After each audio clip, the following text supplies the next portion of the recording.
তো আজকে আমরা যে ম্যাটটা দেখবো সেটা হলো তৃতীয় ম্যাটার, মানে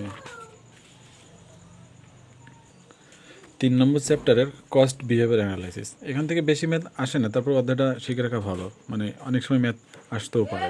ঠিক আছে, তো এখন আমরা 3 নম্বর ম্যাথটা দেখবো, যেটা 75 পেজ কস্ট বিহেভিয়ার অ্যানালাইসিসে আছে, যেটা 3 নম্বর অধ্যায়। এই অধ্যায় থেকে অনেকবার ম্যাথ আসে।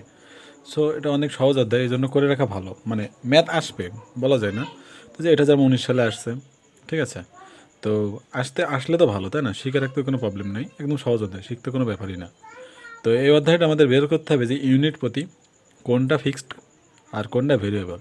অ্যান্ড ফিক্সড কোনটা, মানে এমন কিছু খরচ আছে যেগুলো দেখা গেলো তুমি 1000 পণ্য উৎপাদন করবা, 1000 পণ্য আমি উৎপাদন করতে গেলেও দেখা গেলো, 1 মিনিট, সরি, আসলে মাইকে একটা অ্যানাউন্স করতেছিল, তো এই জন্য যাক।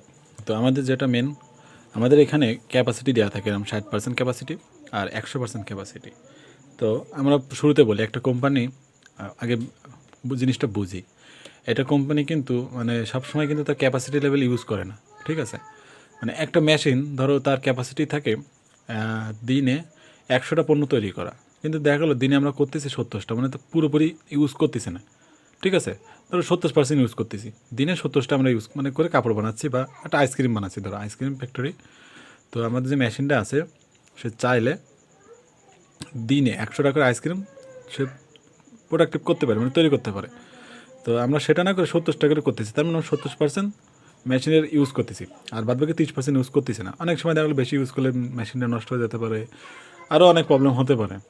বা বেশি যদি আমি করি, আমার যদি মার্কেটে অতটা চাহিদা না থাকে, তুমি বেশি উৎপাদন করে লাভ হবে না। তো এটাও সেম, আমাদের এই যে অঙ্কটা যেটা বলেছে, এটা আমাদের তাই বের করতে হবে যে এত পার্সেন্ট আমাদের কতটুকু থাকে আর কত পার্সেন্ট কতটুকু থাকে, আর সেটা আমাদের ভেরিয়েবল কস্ট নাকি ফিক্সড কস্ট।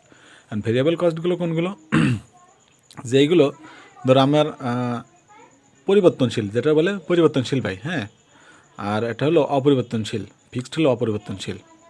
ঠিক আছে, তো আমাদের অনেক ম্যাথ মানে যে খরচগুলো আছে, যেগুলো আমরা ইউনিট বাড়ানোর সাথে সাথে, ধরো আমার একটা কথার কথা, আমার একটা কারখানা আছে, সেখানে আমি কলম তৈরি করব, ধরো এই কলম আমি তৈরি করব ওখানে। তো কলম তৈরি করতে আমি যত বেশি কলম তৈরি করতে যাবো, তত বেশি আমার শ্রমিক লাগবে। তার মানে কি, এটা আমার বাড়বে, আমার যত বেশি উৎপাদন করবো তত বেশি আমার বাড়বে।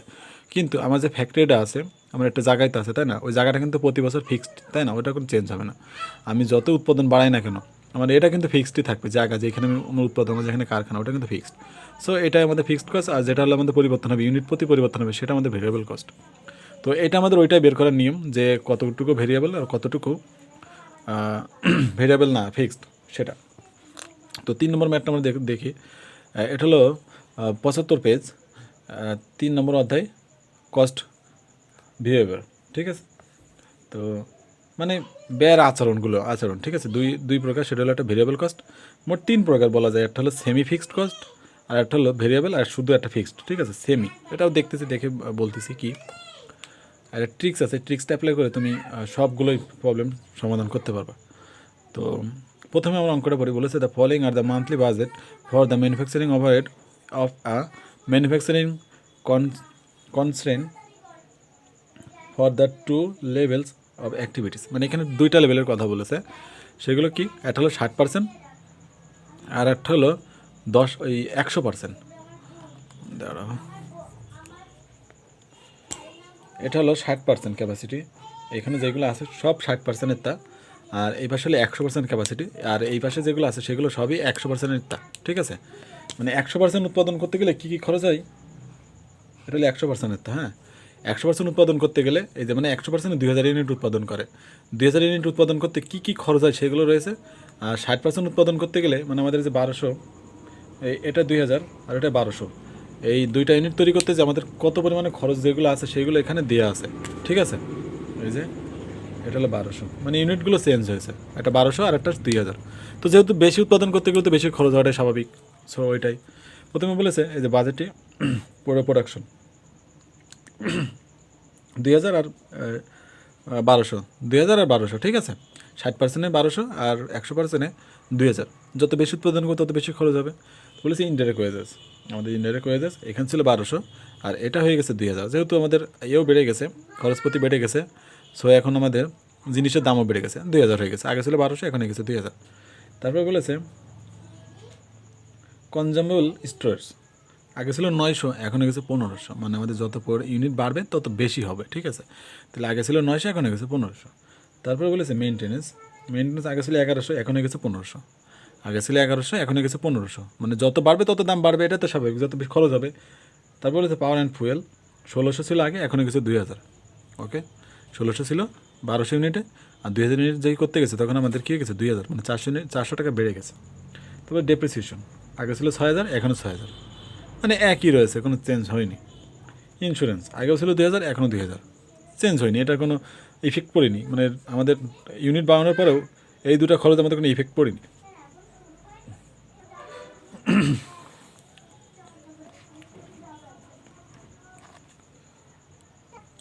তো আমাদের এই যে ঘরটা, হ্যাঁ এই ঘরটা মনে রাখতে হবে, এই ছক কাটাটা মনে রাখতে হবে যে ছক কাটা যদি না হয় তাহলে কিন্তু আসলে অঙ্কগুলো করা যাবে না। ছকটা অবশ্যই কাটতে হবে, মনোযোগ দিয়ে মানে দেখতে হবে যে ছকটা কী কী বলেছে, সেভাবে আমাদের ছকটা কাটতে হবে, ঠিক আছে। ছক কাটাটা আসলে সবথেকে বেশি গুরুত্বপূর্ণ এই অধ্যায়ের জন্য, অন্তত এই ম্যাথের জন্য, ঠিক আছে। তো আমি যদি একটুখানি নমুনা একটা ছক দেখাই, মানে এখানে যেটা রয়েছে সেরকম একটা নমুনা ছক যদি আমরা দেখাই, হ্যাঁ মানে প্রথমে আমাদের যে এলিমেন্ট অফ কস্ট, মানে আমি দেখাচ্ছি একটুখানি নমুনা মতো, হ্যাঁ মানে আমি অঙ্ক করতেছি না, নমুনা ছোটো করে দেখাচ্ছি যাতে বুঝতে সুবিধা হয়। আমাদের শুরুতে তো এরকম দুটো দাগ কাটতে হয়, তাই না, এই যে এই পাশে ধরো খাতারে শেষ, এই দেখো শুরুতে এখানে যেটা থাকবে আর এই ঘরটা একটু চড়া নিতে হবে যাতে একটু ভালো হয়, এটা হলে এলিমেন্ট কস্ট হবে, এখানে এলিমেন্ট কস্ট মানে আমরা যা যা লিখবো সেটা, ঠিক আছে। এবার আমাদের ভিতরে 3টা দাগ হবে পরপর, হ্যাঁ 1টা 2টা 3টা, আর এই পাশে আমাদের কমেন্ট হবে, ঠিক আছে, কমেন্ট এই পাশে কী কাটলাম বাট তো হচ্ছে না। এই যে দেখি আমাদের এলিমেন্ট কস্ট রয়েছে, এই যে আমাদের এলিমেন্ট অফ কস্ট মানে আমাদের যে কস্টের যেগুলো এগুলো আছে, এই যে ওপরে আমাদের প্রশ্ন যেগুলো পড়েছে ওইগুলো পরপরই বসবে, কোনো চেঞ্জ নেই যে এটা আগে এটা পরে, কোনো প্রশ্নে যা যা থাকবে পরপর সেটা বসবে, ঠিক আছে। সেই জন্য আমাদের যে প্রশ্ন লেখার জন্য এই সাইডে যেটা সেটা আমরা রেখে দিচ্ছি টাইটেল লেখার জন্য, ঠিক আছে। আর এই যে লেভেল, প্রথম যেটা লেভেল আমাদের যেহেতু বলেই দিয়েছে যে 60% লেভেল, আর ধরো এই যে 60% লেভেলে ম্যাথ করতে হবে আর 100% লেভেলে ম্যাথ করতে হবে, তো আমাদের ওই দুইটা লেভেলের এই যে লেভেলটা আমরা উল্লেখ করে দিয়েছি যে 60% 1200 ইউনিট ছিল, 1200 ইউনিট ছিল এই যে, আর 100%-এ আমাদের 2000 ইউনিট ছিল, এই যে 2000 ইউনিট, ঠিক আছে। তো এই যে ঘর কাটলাম, এটা হলো টোটাল আর পার ইউনিট, টোটাল আর পার ইউনিট অবশ্যই লাগবে, মানে এই যে দুইটা ঘর মাস্ট লাগবে, এই দুইটা ঘর, ঠিক আছে। তো আমরা শুরু করি, এই যে তাহলে আমাদের এই পাশে যেইগুলো আছে পরপর একদম সাজায় লিখে ফেলছে, এই যে যা যা আছে এই যে এই পর্যন্ত এইগুলো পার ইউনিটটা শুধু বের করিনি, এই যে এই জায়গায় যা যা আছে এই যে indirect wages, consumable store, maintenance, power and fuel, depreciation, insurance যা যা আছে তাইতে আমরা লিখে ফেলছি, এই যে তাইতে আমরা লিখে ফেলছি। এবার 60% যে টাকাটা আছে আর 2000% যে টাকাটা আছে 2000-এ 100% যেটা এখানে যা যা ছিল ঠিক তাই, মানে এখানে 1200 ছিল, 900 ছিল, 1100 ছিল, 1600, এই যে 1200 900 1100 1600 6000 2000, এই যে 6000 2000, এখানেও যা যা ছিল তাই 2000 1500 1500 2000 6000 2000, এই যে এখানে যা যা ছিল যে 2000 1500 1500 2000 6000 2000, এইভাবে মানে যা যা রয়েছে তাই হুবহু লিখে দিচ্ছি। পার ইউনিটটা এখনো বের করিনি, কারণ পার ইউনিট বের করতে গেলে আমাদের যে ইউনিট থাকবে সেটাতে ভাগ দিতে হবে জাস্ট, তাহলে 1200 দিয়ে আমাদের ইউনিট রয়েছে এটা 1200, তো এটা মুখেই দেখা যায় 1200 দিয়ে যখন 1200 ভাগ দিব তখন তো এমনি 1 হবে স্বাভাবিক, মানে আমাদের 1 টাকা পার ইউনিট হবে, 1 টাকা পার ইউনিট, ঠিক আছে। এবার এইটাই আমরা পরেরটাই যে দেখবো যে আমাদের পার ইউনিটটা সেম থাকে কিনা, তাহলে এটাও 2000 ভাগ 2000-ই রয়েছে, তো এখন 2000 ভাগ দিলে এটাও একই হয়, তাই না, এটাও এক হয়েছে। এখন একটা জিনিস বোঝার আছে, সেটা হলো এই জায়গাটা লিখে আমরা হাইলাইট করেছিল যখন পড়ছিলাম ওই সময় করে রাখছিলাম, এই যে ফিক্সড ইন টোটাল, ঠিক আছে, fixed in total but per unit variable, মানে এখানে মানে আমাদের ফিক্সড কস্ট এই যে এখানে যেরকম দুটোই একই রয়েছে, হ্যাঁ মানে দুটোই ফিক্সড রয়েছে, মানে এখানেও যা ছিল এখানেও তাই রয়েছে, আমার প্রোডাক্টিভ যতই বাড়াইছে কিনা আমার চেঞ্জ হয়নি, বাট ফিক্সড কস্ট যেটা হবে সেটা পার ইউনিটে ভেরিয়েবল হবে, মানে এই যে পার ইউনিটে যেরকম এই যে মিলে গেছে না, এই যে এখানেও এক মানে আমি ইউনিট বাড়াচ্ছি কিন্তু আমাদের পার ইউনিট খরচ একই থেকে যাচ্ছে, তাই না, এই যে 1 টাকাই থেকে যাচ্ছে, কোনো চেঞ্জ হচ্ছে না, মানে পার ইউনিট আমার একই থেকে যাচ্ছে, কিন্তু ফিক্সড কস্ট কীরকম ধরো আমাদের ইউনিট প্রতি চেঞ্জ হচ্ছে না, এই জায়গায় আমাদের ইউনিট 1200 ছিল, এখন 2000 করেছি, তাও আমাদের সে 6000ই ছিল ডেপ্রিসিয়েশন, এখনও 6000, মানে এগুলোর ফিক্সড কস্ট বলে, যেগুলোর কোনো চেঞ্জ হয় না। আর যেগুলো চেঞ্জ হতে থাকে, ধরো এই যে এর সাথে চেঞ্জ হয়ে গেছে যে 1200, এখন গেছে 2000, এইগুলোর বলে ভেরিয়েবল কস্ট। এই যে এখন ছিল 900 আগে, এখন গেছে 1500, মানে যত বাড়াইছে তত চেঞ্জ হয়ে গেছে, ঠিক আছে। আর যেগুলো চেঞ্জ হয় না সেগুলো ভেরিয়েবল।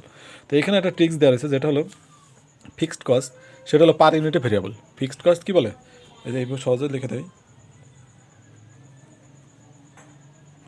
ফিক্সড কস্ট পার ইউনিটে ভেরিয়েবল। ভেরিয়েবল এখানে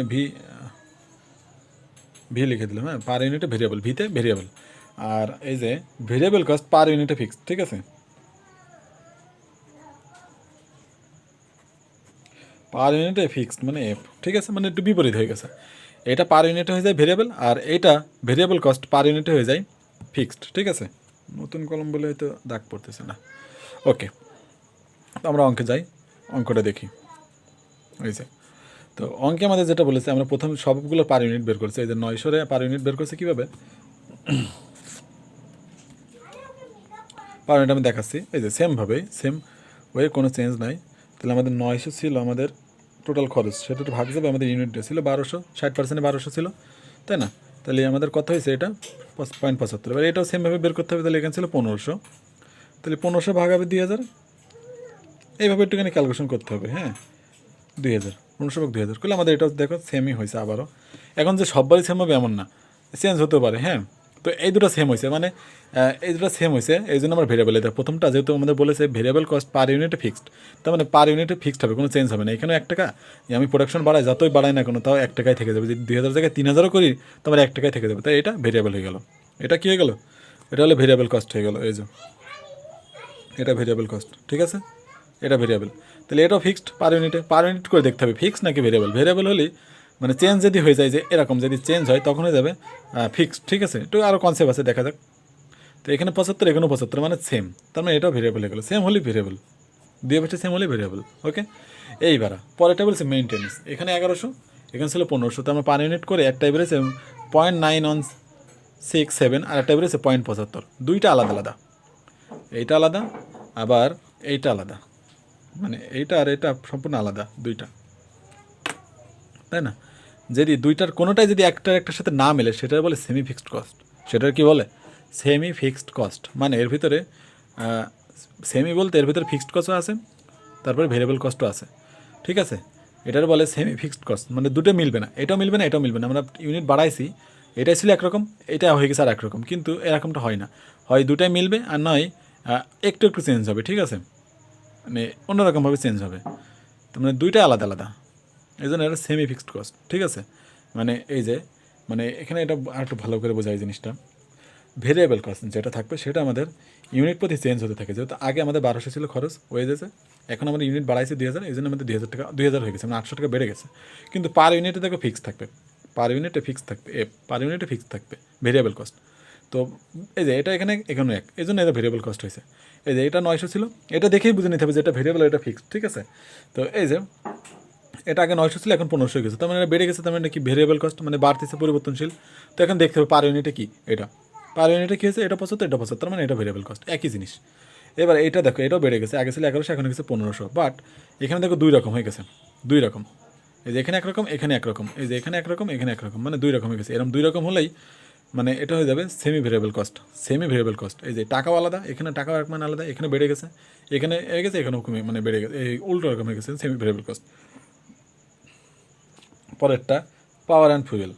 পাওয়ার হলো 1600, আর এখানে ফুয়েল ছিল 2000, ইউনিট প্রতি বেড়ে গেছে। এখন আমরা যদি ইউনিট প্রতি বের করছি, সেম প্রসেস কিন্তু 1600 ভাগ 1200, এইভাবে সেম প্রসেস সবগুলোই, যেহেতু 1600 রয়েছে ভাগ 1200, এই যে 1.33 যা যা আছে এখানে তাই। এখানে 2000 ঠিক তাই, 2000 ভাগ দিলে 1 হয়। তো এখানেও কিন্তু এটা আলাদা, কিন্তু এটা একরকম আর এটা একরকম, বাট এখানে আমাদের দেখতে হবে যে কোনটা সেমি হবে কোনটা ভেরিয়েবল। এখন সেমি হলে এই যে এখানে আলাদা থাকবে, এখান থেকে মানে ভেরিয়েবলের মতোই হবে, বেড়ে যাবে। মানে আমাদের আগে ছিল কম ইউনিট 1200, এখন বাড়াইছি, এখন আমাদের খরচও বেড়ে গেছে। বাট আমাদের যে ভিতরে যে টাকাটা ইউনিট প্রতি টাকা, একটা একরকম ছিল আর একটা একরকম হচ্ছে, ঠিক আছে। এরকম হলে এটা হবে সেমি ভেরিয়েবল। পরেরটা দেখি আমাদের ফিক্সড, যেটা এ দেখো আগের বছরও সেম ছিল, মানে আগের বছর বলতেছি সরি, মানে অন্য আমাদের যে কম ইউনিট ছিল যেটা 1200 ইউনিট, ওখানেও সেম ছিল। 100 আমাদের যখন 100% করেছি 2000 ইউনিট, তখনও সেম আছে, 6,000 তো 6,000। এখন ইউনিট প্রতিতে আবার ভেরিয়েবল হয়, ভেরিয়েবল কস্ট যেরকম ইউনিট প্রতিতে ফিক্সড হয়, আর ফিক্সড কস্ট ভেরিয়েবল মানে ইউনিট প্রতিতে ভেরিয়েবল হয়, এটা ভেরিয়েবল হয় ফিক্সড কস্ট। মানে ফিক্সড কস্ট কীভাবে বুঝতে হবে, যে একই থাকবে, টাকাটা একই থাকবে, 2 বছরে একই থাকবে। আর ভেরিয়েবল কস্ট হলো চেঞ্জ হয়, এরকম চেঞ্জ হয়। এবার ভেরিয়েবল কস্টের ভিতর কিছু কিছু জিনিস আছে যেগুলো চেঞ্জ হয়, বাট টাকা এক থাকবে, ভেরিয়েবল এরকম টাকা এক থাকবে, 2 জায়গায় টাকা এক থাকবে। বাট যেগুলো টাকা এক থাকবে না, চেঞ্জ হওয়ার পরেও টাকা দেখা যাবে এক নেই, সেগুলো হবে সেমি ফিক্সড কস্ট। আর যেগুলো টাকা এক আছে আর এরকম মাঝখানে ভেরিয়েবল থাকে, মানে এখন 5 আছে পরে যে 3 হয়ে যাবে, এরকম ভেরিয়েবল থাকে। ইউনিট প্রতিতে ভেরিয়েবল থাকে ফিক্সড কস্ট। আর এটাও 2000 আগেও ছিল, এখনও 2000, মানে এটা ফিক্সড কস্ট, কোনো চেঞ্জ নেই।